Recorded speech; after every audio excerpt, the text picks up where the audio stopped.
Quickly look at oral skills. Then I'll end with the close test because it takes about 3, 4, 5 minutes. And then we're done with it. Oral skills is a very rich area that covers so much, but the mastery is simple.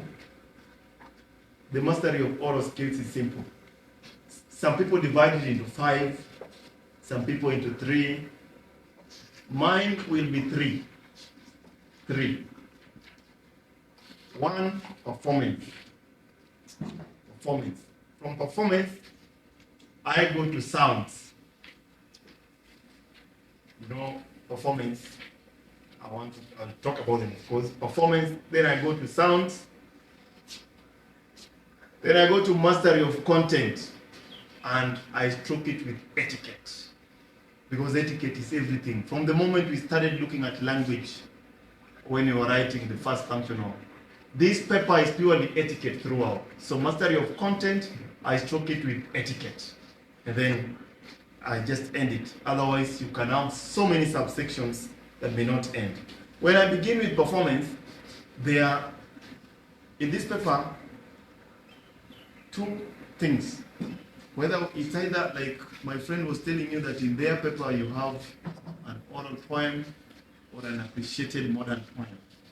Here, we have either an oral poem or a narrative. Here we have a poem, a narrative, and sometimes some short form. Short form. So poem, narrative, or short form. But what we want out of all these things is performance. Performance. So in the event we have an oral poem,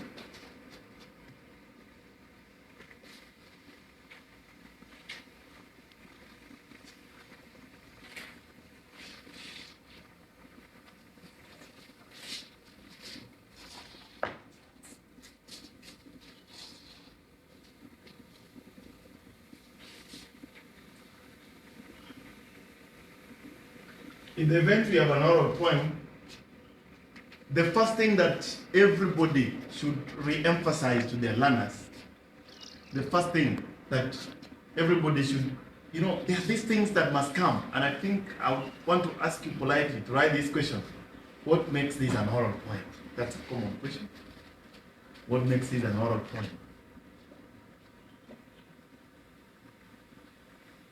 It has a sister. It has a sister. How has rhythm been achieved?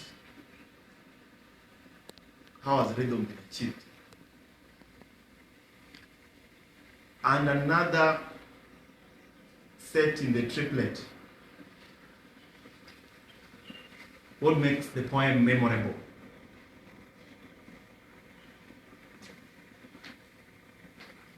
Yeah. Those 3 things are sisters. How has rhythm been achieved? What makes it an oral poem? And what makes the poem memorable? The demands are just the same thing.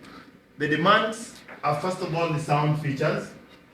When they ask this, let us go straight to the sound features. The sound features. Let us go straight to the sound features. And the first thing that we talk about is rhyme, because it is there. I don't know why students don't see it. Students begin struggling with things they're not seeing when the first thing in an oral poem, there will be rhyme. Rhyme, tell them that we illustrate the rhyme by having it side by side. Maybe side, comma, night. This is a tip. We can have side. If you realize the students are weak, just tell them to put it on top of their side, night. These are illustrations for you are done. The only thing you have to go ahead and tell the learners about these things is that once we have an illustration, the presence of rhyme, and students write rhyming once. That's another mistake, but they put an asterisk somewhere and go and tell them. Whenever you write rhyming once, there's nothing. There's no answer like that. We're talking about rhyme. It's rhyme that makes the poem musical in memory. Not rhyming once. There's nothing like that. So rhyme. The moment you have this, then you go ahead and tell us the function of this one. So rhyme, an illustration, and the function creates, enhances, creates memorability, musicality, poesy. So here we have poesy, musicality, memorability, and all that. Even if that is not asked, let the students end up there. Whenever we are asking what makes the poem memorable, how has rhythm been achieved, let them end up there. That is another mistake we do.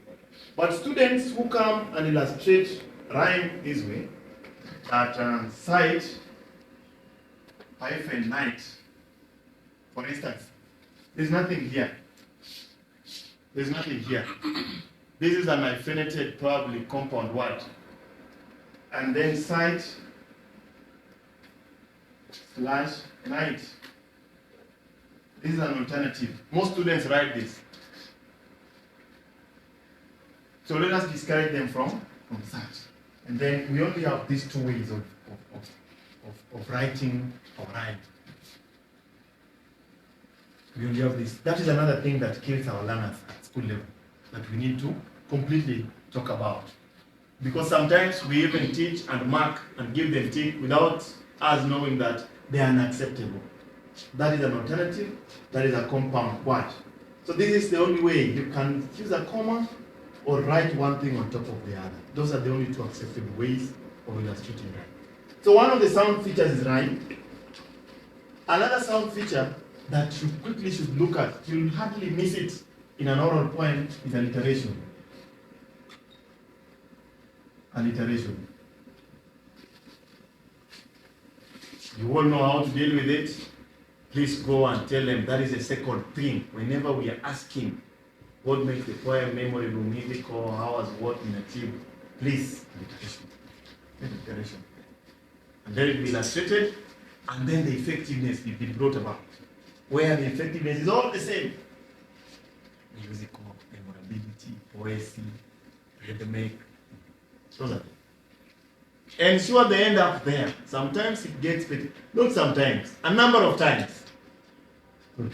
And then we have the next thing. I would like to discourage. And please, I want to ask you to discourage assonance as an answer. We are Africans, and this is the SL2 for us. And what our students see as the sounds they produce as assonance may not be assonance. For you and I was born at the lakeside, and this one for me, for us in Africa, this is man. For us in Africa. But ideally this is. So you want your students, they will highlight this, and then they tell you the sounds are resonating. Probably they are not. Yeah? Probably they are not. So, vowel sounds are the most difficult things to deal with. And whenever we are talking about sound features, please don't bring a vowel sound. And then secondly, I have not seen this in the marking scheme. They don't bring assonance in the marking scheme. So that means they also know the danger that comes with it. Why are you teach it, let them know that it's a sound feature.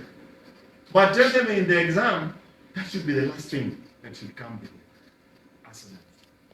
So other than rhyme, alliteration, I want you to go and tell your learners to look for anything idiophone.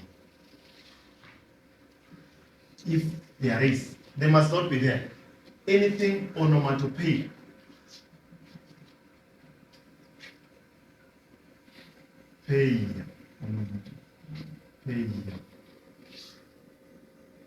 Once they have this form, another thing that is not a sound feature but creates rhythm, memorability, musicality, and everything is a repetition that my brother Yoga was talking about.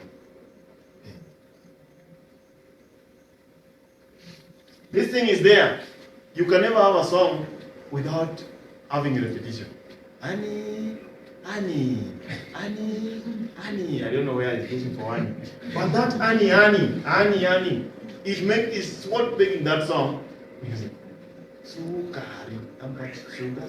So the word sukari has been repeated, and it becomes very musical. And all our musicians have employed this kind of business. So this one is not a sound feature, but it aids rhythm, it aids musicality, memorability, and all those things that you're talking about. But if you've been asked to identify only the sound features, which NEC, because of the application their providers they have lately, they'll never ask you those three obvious questions. If you're dealing with sound features, just end at these ones. And then just let the learners know that assonance and consonants are sound features. But unless there's no other answer, those should be the last answers. Those should be the last answers that they're dealing with. At our joints, at our departmental setting, they will be there as answers. But let them come as last answers as we train the learners. Because Kenya, we are still judged by what you get at the end of a summative evaluation. This is it. So deal with these things, and then you have your way with that kind of thing. Then, away.